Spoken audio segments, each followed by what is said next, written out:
Hiya, welcome back to the channel.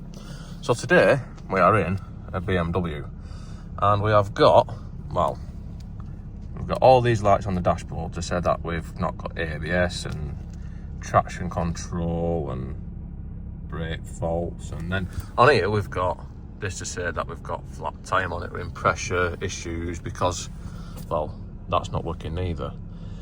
And well, in this video I'm going to hopefully try and fix it.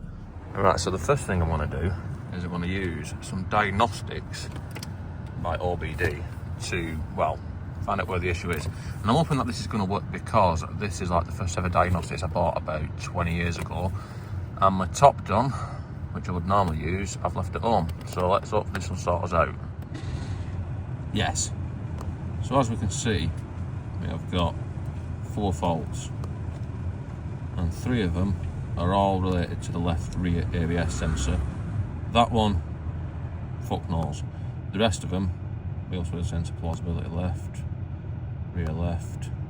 So it looks like we're going to have to put an ABS sensor in the shitter. So that is exactly what I've got here, which is actually genuine part direct from BMW. So let's get on with fitting that. And to do that, we'll start by making our way around to the offending area of the vehicle, which is this corner. Now we've jacked it up on the specific jacking point area, and now we're going to remove this wheel.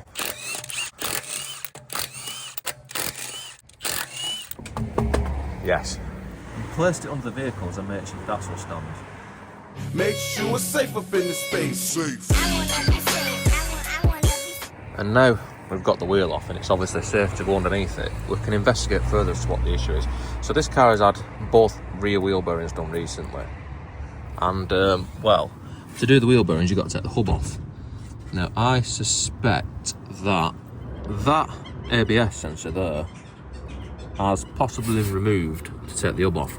It's either that or it was left in and it was disconnected because it plugs in somewhere up there, which we'll have a look at in a minute.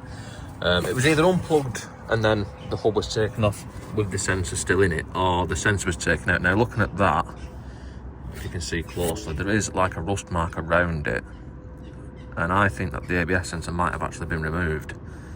But first I'm going to check up there to make sure it's not just been unplugged, it's not just been plugged back in and come loose. There is a bit of grease around there, which I'm not really worried about because the CV cover does seem alright. I reckon that's just some residue that was spilt when the wheel bearing were done, and it's just flinged everywhere from then.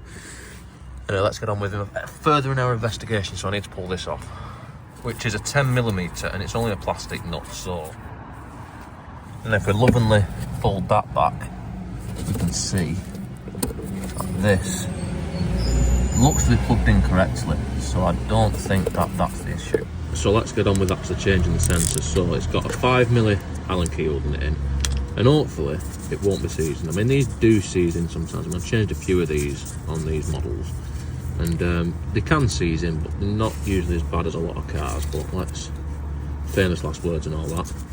So with a bit of luck, it should just pull out, but of course it's not doing that. So I've just got some pliers on it.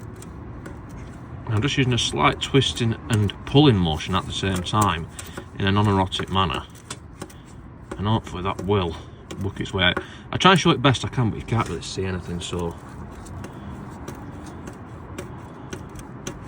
yes, as you can see there, that is the old sensor removed, and I think we found the issue. So if we look there, we can see that something has been whirring against the sensor. Now if we look inside the hole, that is on the side. It's not on the ABS ring side, which is on the, let me get it orientated right, so that's on the left as you're looking at the screen. It's on the right hand side where the side of the bulb.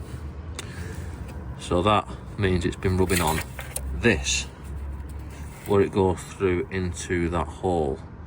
Now that is either going to be because of rust build up, more than likely, or it could be because when the wheel bearing had an issue, it might have had play in it that was moved it so it's rubbed against it. So I need to investigate and see if it is, well, rusty in there and it's going to cause an issue. And now we're in neutral, so I can turn the wheel and we can see, if we look in that hole, now as I turn that, we can see there is a lump of rust. I don't know where that's showing up actually, but there is a lump of rust which does look big enough where it would actually catch the ABS sensor. So I'm going to go all the way around and make sure there aren't any more of them.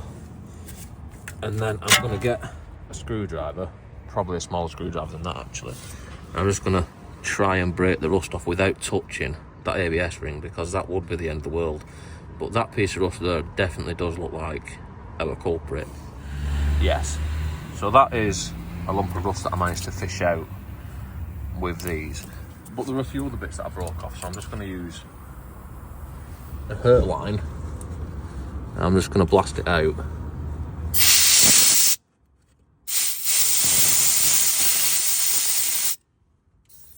And hopefully that's got rid of any other bits that fell inside, and I can proceed to fit the new sensor.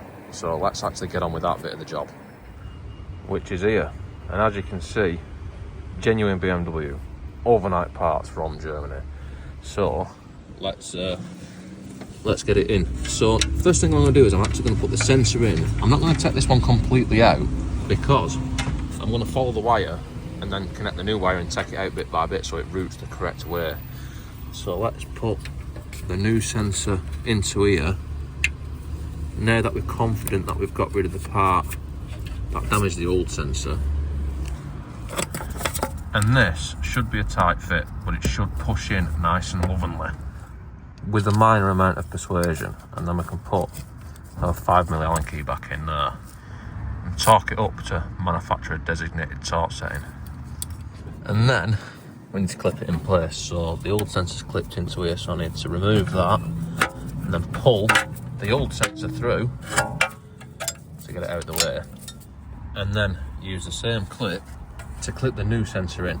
Now this is all self-explanatory really, but you can see what I'm doing. I'm unclipping the old one and then clipping the new one in straight after it, so then it's definitely routed the same way as it's meant to go. I mean, it's not rocket science anyway, it's just to make it foolproof really. So I'm going to do that until I get to under there, and then I'm going to come back. Yes. So now we have made it to where we need to go. So you can see there's a clip there, there's a clip behind there, there's a couple of clips on that suspension arm there. So now we've just got to plug it in. So I need to unplug this. There's a little tab on there which you need to squeeze. I might struggle to do it with one hand, but there's a tab. There we go. I managed to actually do it because I'm so good. And then our new one just plugs in. Yes. And that goes into there to hold that. This actually goes into that bit there, so if you want to be anal about it. So now that is all together, that's all plugged in and it should be fine. So let's put our little nut back on there. Yes. And now, as you can see, everything's back together. The wheel's back on and we'll walk it up to manufacturer specific torque settings. So let's go and see if it's fixed it. Yes. And even though it did actually say erase failure, it did actually seem to erase it because all the lights went off on the dash. So let's see if they stay off when we drive it. Yes. And that does actually seem to have fixed it. How boring. By the way, you don't actually have to reset the codes with the scanner when you do one of these. Not always anyway. I've done them in the past and then just driven the car and it's automatically reset. So anyway, that's all for this one. Don't forget to like, comment, subscribe, all the usual shit, and see you next time.